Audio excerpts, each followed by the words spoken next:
let's get back to the Connor Happer Show on 1620 The Zone. Here comes the clown.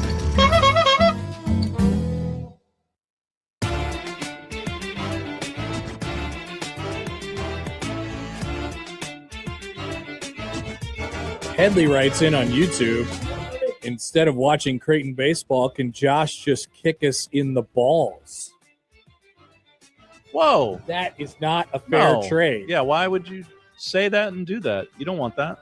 You would much rather watch the Big East regular season and postseason tournament champions and second place finisher in the 2025 Fayetteville, Arkansas regional. Yeah. Okay.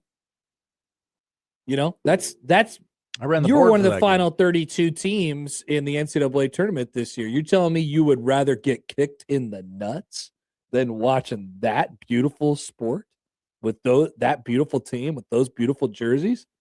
Ridiculous. Bad take by you, if that's the case.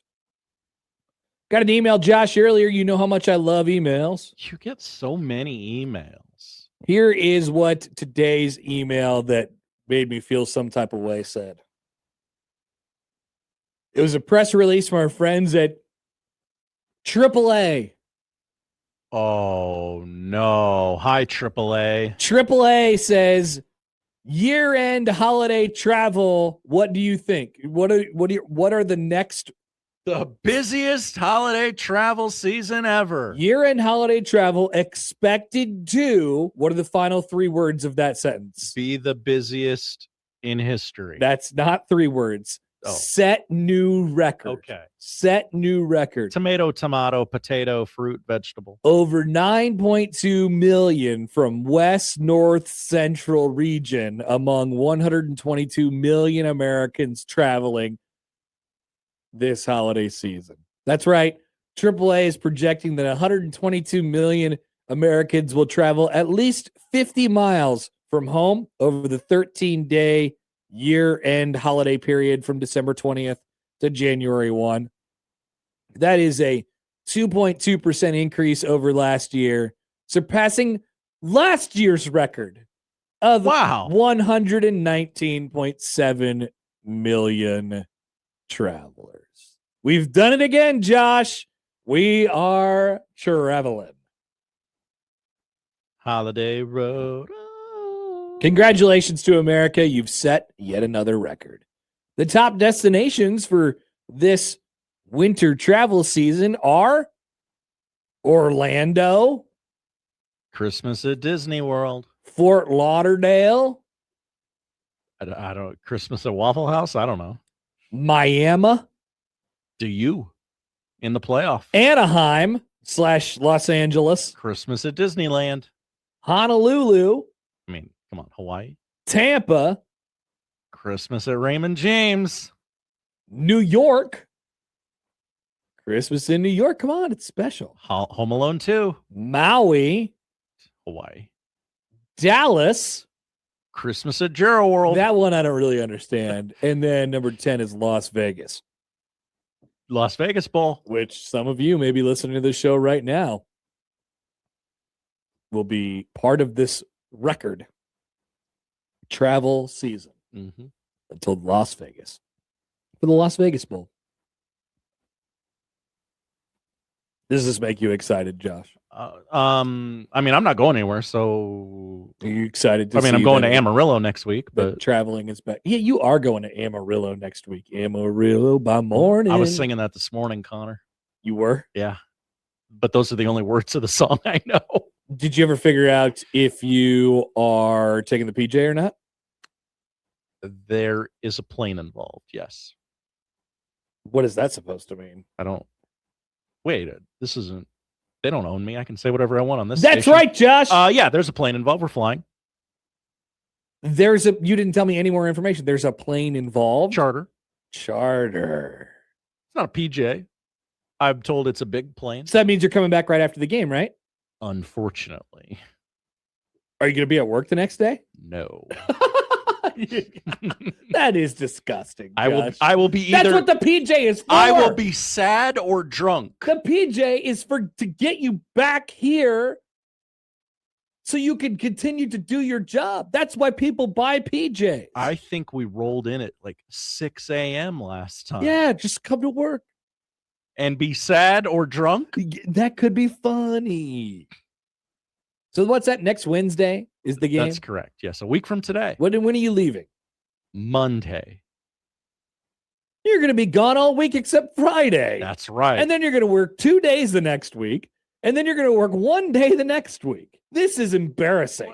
This is embarrassing. My holiday break schedule is changing. I don't know to what, but I'll be in the building between Christmas and New Year's. Okay. In some capacity. You'll be in there a little bit. Yeah. Be in there a little bit.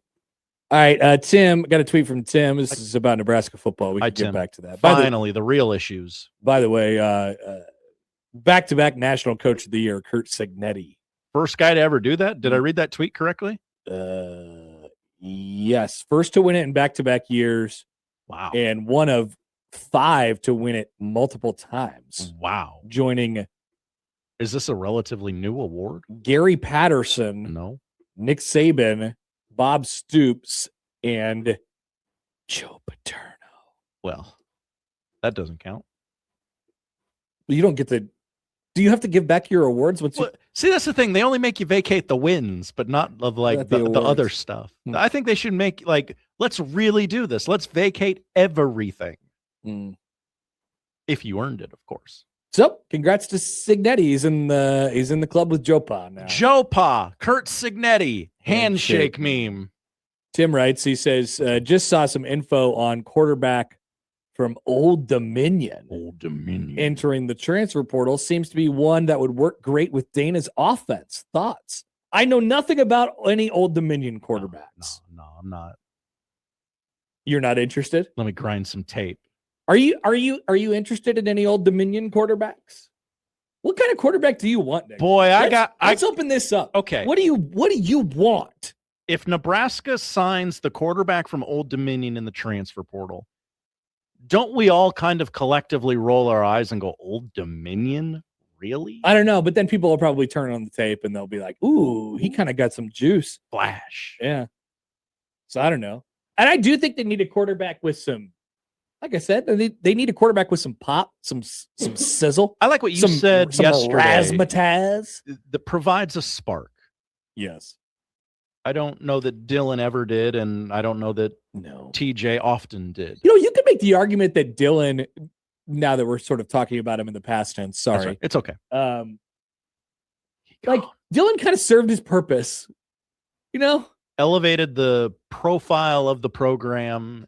I think so. Brought some attention to it. Mm-hmm. Helped it get off the ground in terms of, some players you were able to attract, and got a lot of college football pundits to say the sport's better when Nebraska's good. Yeah. Got a lot of them to say that. Ideally, he would have been better and won more. Correct. But he did serve a purpose. Dylan's time here was not wasted time. I don't think. It was not wasted time. I don't think so. But boy, it's closer than it ever should have been, right? It really is. Now that I say it out loud, I'm like, actually, it kind of does feel like a waste of time now. He probably feels like it is. Maybe. What do you think? Do you think we'd be talking? Somebody asked me about this the other day. How would we be talking about it had he not been injured? Do you think the conversation changes at all? If he's not sitting on the side with a broken leg right now and are scooting? How'd the Iowa game go? They still lost. Okay. They still lost because their defense got run over in both games. Yeah, it would have. Yeah, I don't think it changes that much. I don't think it actually does. Because they still would have got steamrolled by Penn State and Iowa. And they still would have beaten UCLA. You would have played in a bowl game, potentially. Maybe you jumped in the, because the portal doesn't open until 2 days after the bowl game. He's not in the portal because he's injured. Well, he's not in the portal. Well, he's not in the portal because the portal doesn't exist right now. Yeah. The portal is closed. You cannot actually enter the portal right now unless you are playing for a team with a coach who got fired. I don't think it changes that much. I don't think so either. I don't think so either. But I do think they need a little bit of razzmatazz. They need somebody with a I don't know. And I really think, and I tried to talk myself out of this the entire season because I don't believe it has to be one way or the other in order for Nebraska to win football games in terms of the kind of quarterback that you need to have. Like, I don't think Nebraska's singular lone path to be able to win football games at this university is to have a dual threat, like run capable quarterback or even run first quarterback. I don't think that. I think Nebraska could have won. I think they could have done a hell of a lot better with Dylan Raiola. Nobody calls Ben Roethlisberger a dual threat quarterback, but he has escapability. But I do think, and that would have helped if Dylan had that in his bag. See, but right now, though, Josh, like for them right now, I actually do think it has to be. I think it kind of has to be a dual threat, not just in terms of the way they're building it for a football team. I just think they need a dude to go out and make some plays for them. Mm-hmm. You know, it's what I want. And you asked me earlier what I wanted. All of that just fell on Emmett's shoulders this year. Which that's a tough ask from your running back. Hey, go make a play. Really, really hard. Really hard. So I just think they need a quarterback who, you know, things break down. That guy's going to go, you know, grab one for you. Yep. And, you know, carries the team and puts him on his back. It's funny because I've been kind of fighting against this for a long time. I mean, I was at the forefront of saying, I just think they put too much on. I think Scott Frost put too much on Adrian's shoulders, and it kind of collapsed from these. But I do think they need right now. I think they kind of need a quarterback centric, quarterback first, quarterback star offense. While the other stuff gets better around, you know, playmaker type of guy. Hokey Skur in the chat. Okay. Hi, Hokey Skur. Hail Mary pass against Michigan. Game-winning drive against Maryland. What more do you want, Happer? Absolutely garbage segment. More than a Hail Mary before halftime against Michigan. I'm not saying that Dylan was bad or is bad. I'm not saying that Dylan is bad. He underperformed. Yeah, and I think some of that is his responsibility and some of that is not, you know. And so this has no bearing on whether he's a good player, very little bearing on whether he was a good player or not. I think Dylan was fine. I just don't think Dylan is what Nebraska needs right now. I think Nebraska needs a playmaking you know, run able quarterback. A guy that you can get. You know, I think they need a guy who you mentioned this before, Josh, but you know, needs to have some escapability on him, needs to have you know, taking 9 sacks in a game is just a really hard look. Now that was a game where nobody on the team showed up, so correct. Is it okay? I'm not this is maybe we'll just look at the 7 he took against Michigan. I just think it's like this is not me saying Dylan was bad. I just don't or Dylan is bad. I think Dylan could probably go off to somewhere right now and have a bunch of success. And I think he will. And likely will. Yeah. And everybody will go, why couldn't it work at Nebraska? Look at him over there. He's doing great. It's not a good match. It doesn't fit. It's a great retrospective, like off-season topic that, you know, we could really, really look back on. Why didn't it work? What happened? And or do you just disagree with the sentiment entirely, like Hokey Skur? He's just saying it did work. Because I don't know, man. I don't think after these 2 years you could say it worked. I don't think it worked. Hokey Skur adds he had 2,000 yards. He would have been on pace for 3,500 by the end of the season. I don't know about that. Okay, that feels a little high, but yeah.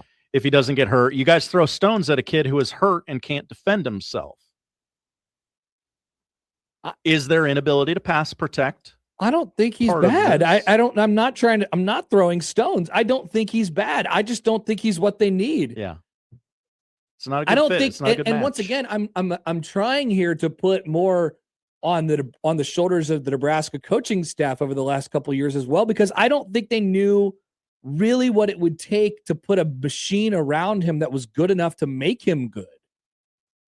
I don't know if they truly knew what it took to be able to put the apparatus around him that was good enough to let him flourish with what they were trying to do. Mm-hmm. Like I said, I've always said, he could have gone to Georgia, had that talent around him right away, and you know, then it's an easy game, right? But Nebraska is not good enough A to Z, top to bottom, around Dylan Raiola to be able to do what they were doing without it being a real struggle.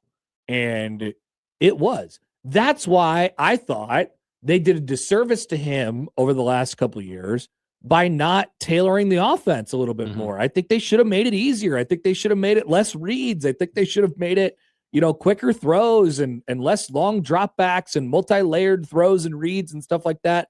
I think they could have made it way easier. So I think there will be a retrospective on did we do enough here? But you can't do it now. I mean, you can't, or maybe you don't ever have time to do it.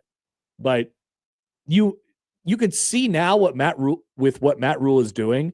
He sees the writing on the wall. He sees the decisions and the problems that he has faced with, and he takes action on them. And I think all of the decisions so far that have been made as far as the coaching staff is concerned would lead me to believe that they're moving in a different direction. They're planning on moving in a different direction. Now Hokie Skur has put himself in the Sipple camp of there's no smoke. Why would you say there's smoke? Why are you pushing him out the door? I would say the scheme failed, the receivers failed, the O-line failed.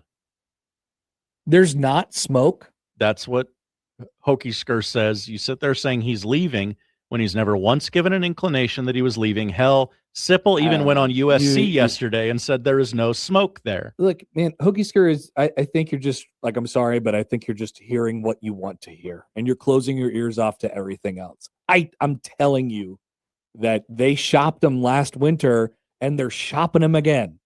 That's the smoke. Not to mention his brother decommitted and his uncle got fired, and they changed the offensive line coach who was his uncle. And if there's no smoke, then your fire alarms don't work. Oh no! I'm sorry, you got to check those every 6 months. That thing has been beeping, and you're just ignoring it. Okay. Not to make this segment about one person, but I'm using Hokie Skur as a proxy for the audience. So don't think we're personally attacking you, Hokie Skur. No, seriously. I mean, I'm. But I hear similar things. Like, what are you guys talking about? I haven't heard anything like this. I mean, that's why you listen to us, I guess. I mean, to help you give a better picture and understand exactly what's, the picture of sort of what's happening here. If you don't believe me, if you don't trust me, then that's fine. Trust Sipple or whatever. But that's happening. It was happening last year, and it's sure as hell happening right now. So I don't know. I don't know what else to. I don't know what else to say. So when he doesn't leave, I hope you like crow with a side of crow, Happer. If he doesn't leave, I'll say this: if Dylan Raiola ends up being Nebraska's quarterback next year, A, I will be surprised. And B, I think that's a tenable situation to work through with a different attitude coming back. So okay, right? That's okay. You can live with it. But I just don't feel like we're pointed in that direction. I'm just telling you where I think we're at right now in this moment in time. It's not untenable if both sides are willing to have open and honest communication with each other. And in the 2 years Dylan's been here, it sure doesn't seem like the coaching staff has been able to tell him the truth. Or tried to tell him a different truth or something. Whatever. You're doing great. It's our fault. We're putting too much on you. Quick phone call here from the Prairie Flower Casino Zone hotline. Here is Kevin. Hey, Kevin, what's up? Hey, guys. Appreciate the call or answering that call. So you know how we've been restructuring the coaching staff? It's all been on the defensive end or the defensive side. Defensive line, obviously offensive line is one of them, but it really seems like we haven't been restructuring too much to maybe try to keep him here, or is it just too early in the transfer portal where we're like, hey, we're going to bring in a couple more guys? And going to Sipple's point when he was yelling at Josh yesterday, this is almost a professional sport now. Feelings are out of the way. If he wants to stay here, he's going to get paid. But us not restructuring the offense much more, do you guys think that has any I guess I don't know how to word it. I should have thought about this before I called. I think I get what you're saying, Kevin. But all right, so I'll let you extrapolate on that. So we're focusing on the defensive side of the ball more, maybe giving them better opportunity. And then what do you guys perceive as the positives for Dylan staying? Yeah, thanks, Kevin. Appreciate the call. I do think they're not necessarily a restructuring of the offense, but they know that they need to kind of go right now, and so a new offensive line coach is a change there. And I hope now this is just a hope. I hope one of the things that we hear over the next several months is that Dana Holgorsen is still here, and that Dana Holgorsen is going to run Dana Holgorsen's offense next year. And Matt Rule will drop this whole, like, we have to protect the defense and run this drop back pro style Dylan offense and stuff like that. Because I think Dylan, I think it'd be a positive for Dylan, assume if he's here. It'll be a positive for Dylan to be in a little bit more of a fast paced, up tempo, take some shots, type of offense. I think it'd be a positive for him. So that could be one of the things, but I don't know if it's much as a restructuring, certainly not from the public eye, a restructuring of the offense, as much as, fine tuning and then finding out the things that you do well and working with them. And that's one of the things that's, as I said before, that is one of the things that you could do better with Dylan. Understand his strengths and understand his weaknesses and then use them in this offense. I'm not trying to kick him out the door. I'm not. I hope I'm not sounding that way. I'm just